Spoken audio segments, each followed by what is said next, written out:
Previously on the Guru Brew, I set my sights on a working retro 8-track tape player made in the 1970s. In usual fashion, I open it up to experience its mechanical and electrical construction. I plug it in and use it to play a few classic tunes of the pulp culture iconic times.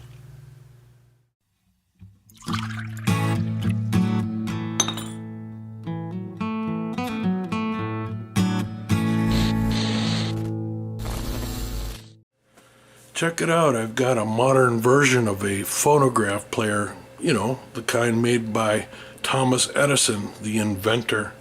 And then Graham Bell got his hand into it later with improvements, right? Anyway, I've got some vinyl in my basement, and I've been on a retro audio kick lately. Last time I did the 8-track player. And I thought I would sure like to play those vinyl records, and this became $20 at Big Lots, so I popped on it.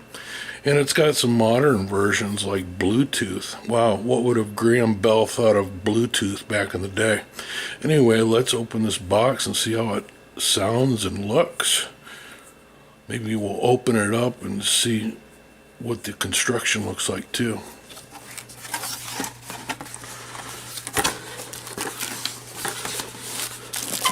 Look at that. Looks like a pretty nice little case. Let's see what else is in the box here. So there's some RCA cables and a USB cable and some documentation. Here you can see there's a speaker on the side here. There's probably another one on the other side for stereo. Let's take a look. Has feet. Yep, there's the other speaker. Has a handle and 2 latches.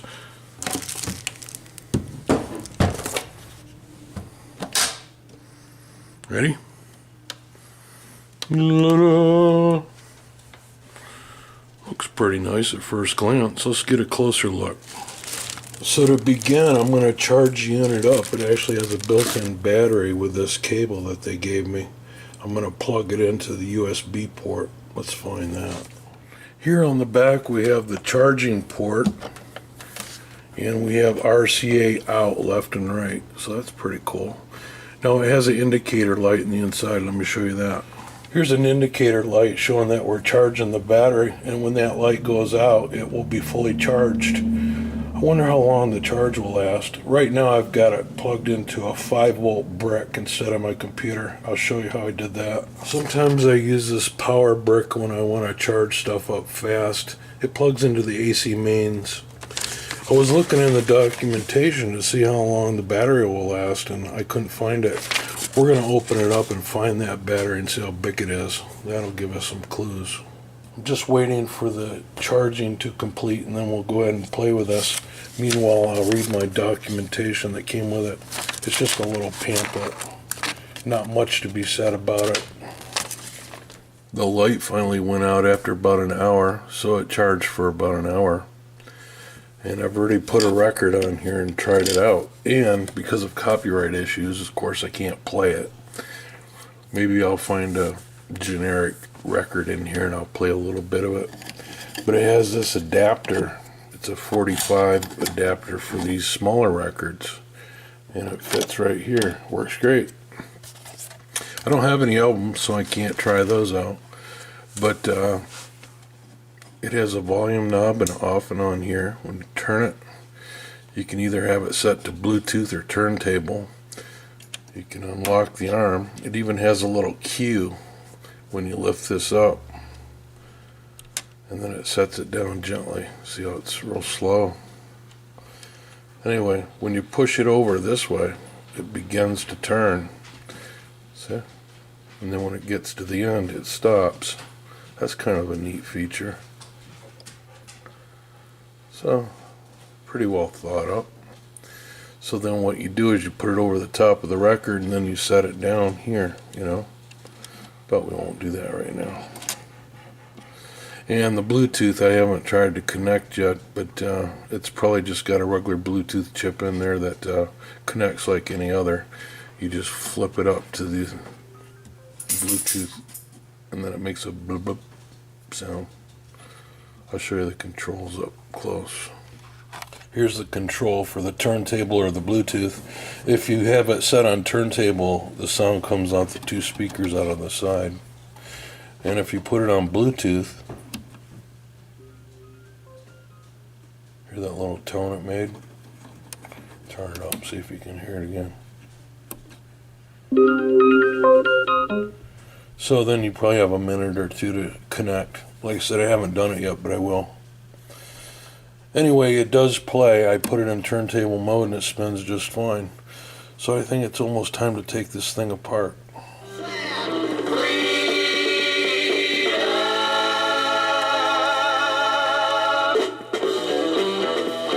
Here's Ted Nugent, Wang Tang Sweet Poontang. Wang Dang Sweet Poontang. Anyway, this is my neighbors. When I was growing up, I didn't even know it, but my neighbors had a band and they made this record, and I actually bought it at a rummage sale. They had a whole box of them. That's when I figured out they had a band. I didn't even know. They were older than me, though. It was Iron Horse.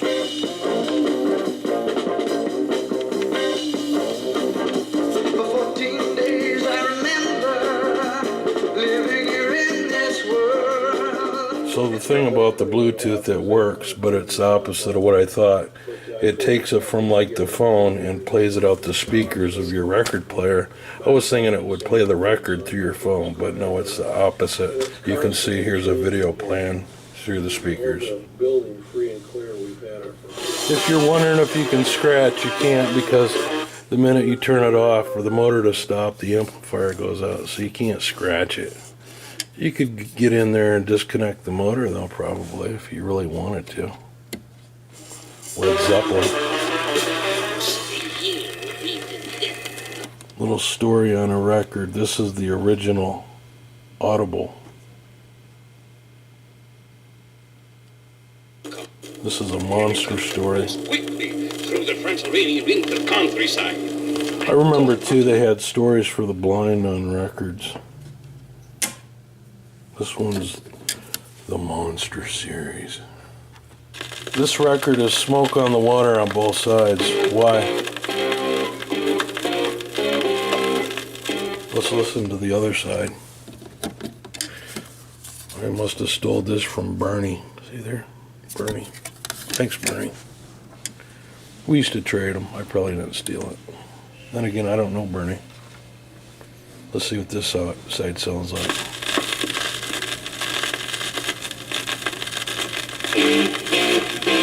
Sounds the same, don't it? Look here. The Smoke on the Water, the edited version, deep purple. Flip it over. Smoke on the Water, edited version, deep purple. Maybe this is a mistake. Maybe I have a rare record here, huh? Let's listen to these two again and see what the difference is. I'll play just the very first part. This record's really dirty.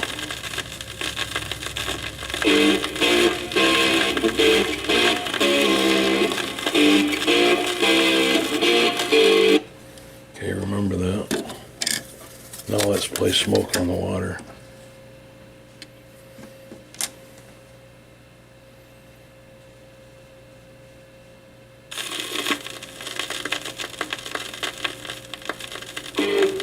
Yeah, that sounds different, doesn't it? Maybe a live version. Anyway, that's all I can play. Otherwise, I'll get my wrist slapped by YouTube.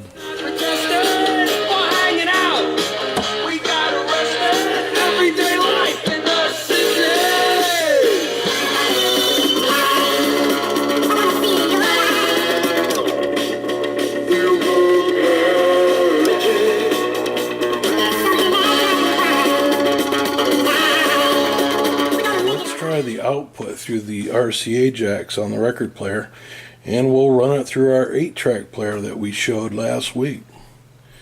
So I'll just put it on phonograph and we'll see what happens. They even gave me the wire to run it through my amplifier, RCA.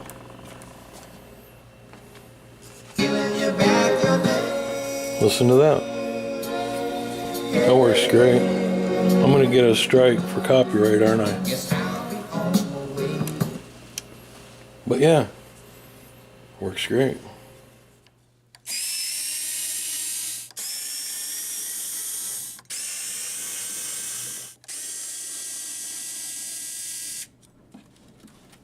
Let's see here, how do you get this out of here? It has a little lock for the needle, so when you pick it up, you know,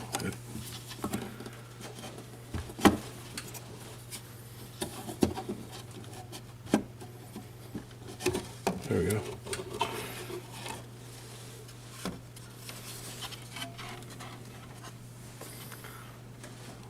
Let's get a closer look. So there's our battery. It's a 1200 milliamp battery, and it has a couple speakers. They're listed as 4 ohm, 5 watt. There's one on each side. Little snap ring on the turntable. Let's take that off and lift the turntable up, see what's over there.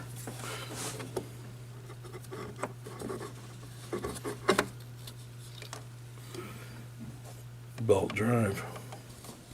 So on the bottom of this turntable, the belt rides here. This might be fun getting it back together. So the belt's on here and then it stretches around the motor here. So it probably wasn't a good idea taking this apart. There we go. I think I got it this time. I think I got it back on there. Let's check it. Hey. Here's the motor. You can see it's a 3-speed motor made just for this purpose. And the wires come back to the circuit board. Let's look at that. So no doubt this circuit board was made just for this reason. It takes the lithium battery voltage, which is 3.7, and it up converts it to 5 volts here. And then it has the speed control on there, as well as an amplifier. And you can see the LEDs down in here. Maybe you can see the LEDs are just poking right through. How you doing down there? And it also has Bluetooth on this one board. So this was probably made just for this purpose. I'm sure it was. And thousands of these were made. I'm quite certain of that too. Here you can see there's a micro switch there. And this is where the tone arm is. And when the tone arm goes too far, it presses it, stops the turntable, and then when it comes back to its rest, it also presses it. So there's a 2-way on that one switch for stopping and starting the motor. Also looks like there's a little set screw in here that you can turn it back and forth to adjust exactly when this shuts off. It'll move this in or out slightly. And this is the circuit board on the back of the player where your inputs come in and your power comes in. There's probably a small charging circuit here for the lithium battery. Here's a shot of the needle stylist. And I've read where these are made in different brands, and Crosby is one of the brands that the record player guys frown upon. They say that it ruins your records because it has too much weight bearing down on the record. I think it's something like 3 grams or something like that it's allowed. But anyway, I wouldn't play a lot of records on this, but I think it's fine for one-time shot if you want to record it or something like that. Yeah. Now let's plug everything back in and see if it still works. I like the fact that it does plug in modularly. Maybe. So yeah, I was trying to plug it back in and I broke a little pin off there. You see where it's laying right down here? So I have to take this part out and solder that pin back on. Guess I manhandled it too much. Something's still holding it. Must be on the other side. Oh yes.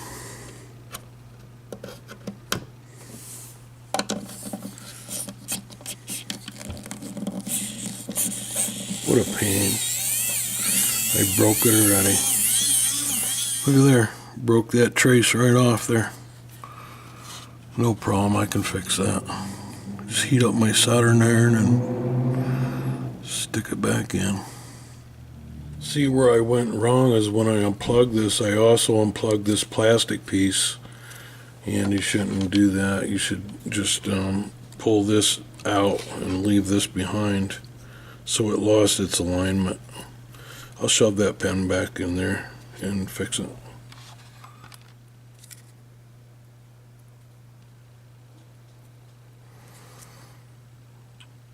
That's the price of taking things apart. You might break them. It's okay. We can fix them. There we go. Nothing to see here. Nothing happened. Good as new. I just noticed there's an extra connector here that's not being used for anything. I looked on the other side of the board and it said receive and transmit. I think it's probably something to do with the Bluetooth, maybe an option, or for another product perhaps. So yeah, I rather like this. I know it's not top of the line and I wouldn't use it to play my records all the time because it may be hard on the records, but yeah, for 20 bucks, why not? When you're done, you can lock down the needle, turn it off. Got to put my adapter away here. Makes a nice little case, and you can carry it away. Thanks for watching. Make sure you give us a thumbs up if you like this video. We'll see you on the next one. Bye for now.